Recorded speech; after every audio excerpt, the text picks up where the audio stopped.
Using rare granite from only one island in the world, skilled stonemasons fashion hundreds of uniform curling stones from these enormous boulders. However, these are not ordinary curling stones. They are the ones approved to use in the Olympics. A single Olympic-approved stone costs more than $600. Thus, a complete set of 16 stones is valued at over $9,600. So how are Olympic stones crafted? And why do they cost so much? Every curling stone used in the Olympic Winter Games since 2006 has originated from this factory. It has manufactured stones since 1851. Today, however, only 10 people in the world produce them. When we interviewed Mark Callan, director of Cays of Scotland, he said they enjoy their work. They are very passionate about it because they realize that the block of granite they're shaping into a curling stone could be the one that wins the gold medal at the Olympics. It could be the deciding factor in a world championship. Each stone originates from a tiny island off the coast of Scotland. Masons have traveled to the island of Ailsa Craig for more than a century to harvest granite for curling stones. Until its lease expires in 2050, only Cays has permission to extract granite from this location. Ailsa Craig's granite structure is the gold standard for curling. However, transporting granite to the mainland is not so simple. Mark believes that the harvesting process is a logistical masterpiece. There is nothing on the island. It is inhabitless. On the island, the only source of potable water is running water from rivers and streams. No electricity is available. Therefore, they must bring absolutely everything with them. Cays uses two types of granite from the island to create curling stones. The first layer is composed of blue honed granite, which runs along the ice. Then, common green is applied to the part that strikes other stones. This is the common green granite of Ailsa Craig. Thus, this encompasses the entirety of the stone's body. A slightly lighter, grayer colored granite is also visible within Ailsa Craig blue hone. The rock has a dense structure due to the interlocking of its fine-grained crystals and feldspar. This makes the stone resilient. In contrast to other rocks which might crack or splinter, Ailsa Craig granite is unaffected by cold temperatures and collisions. Most other rocks contain flaws, such as veins that cut through the stone. The rock of Ailsa Craig is not devoid of flaws, but there are a few of them. Weaknesses increase the likelihood that a stone will fracture upon a hard impact, which could derail a curling game. Before Cays can begin to create stones, each rock must be cut into slabs. However, not all of the company's harvested granite is suitable for curling stones. Occasionally, a slab may contain minor flaws that could cause it to erode or impact the game's play. According to Mark, it's typically due to a flaw, a fissure, a crack, or something else. Here is where the eye of the mason comes into play. Throughout the process, the granite is evaluated and confirmed to meet Olympic requirements. Cays requires a thickness of 145 millimeters or 14.5 centimeters for the slab. This provides the ultimate depth for coring, allowing them to shape the stone while maintaining its weight. Cays marks only the portions of the slab that are worthy of coring, i.e. the areas that will become stones. For Cays, bringing this resource from an island to the mainland has taken a great deal of time and effort, so they want to make the most of it. They can obtain boulders from the island weighing between 5 and 7 tons. These boulders will produce significantly more than 5 or 6 cheeses per ton.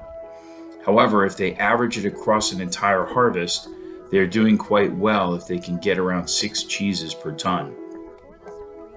They are referred to as cheeses for no apparent reason, Other than, as Mark says, in some ways they resemble a Babybel cheese or something similar. He's never really given it much thought, to be honest. Although the process relies heavily on machines today, skilled artisans are required to complete each stage. The cutting or coring process is an art and a skill in and of itself. Therefore, while it is semi-automatic in terms of feeding itself, the speed is controlled manually, and this is where the operator's skill comes into play. After each cheese has been cored, masons remove the excess stone from the corners to prepare it for shaping. The International Olympic Committee establishes the dimensions, shape, and weight of each stone used in the games. Before the stone attains its final form, masons incorporate the blue-honed granite into the green body. The weight of the stone is 40 pounds, plus an additional pound for the handle. After reaching its final form, it must be polished. Each stone must have the same weight, dimensions, and running surface. The running surface on the bottom dictates how much the stone curls. To curl, friction must exist between the ice and the stone.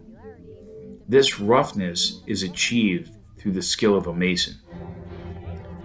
Kays stores granite over time and returns to Ailsa Craig approximately every 10 years. The Treffer Quarry in Wales is mined by additional producers for its granite. In the past, Kays also sourced granite from Trefor. However, according to Mark, quality control issues prevented its acceptance.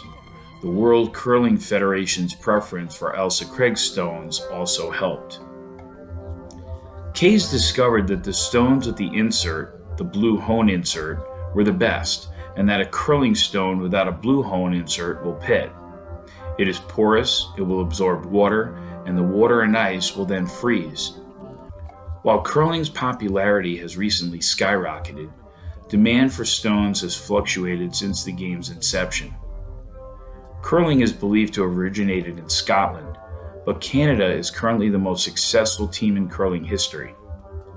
Curling dates back to the late 19th century in this region. A curling stone receives some final polishing.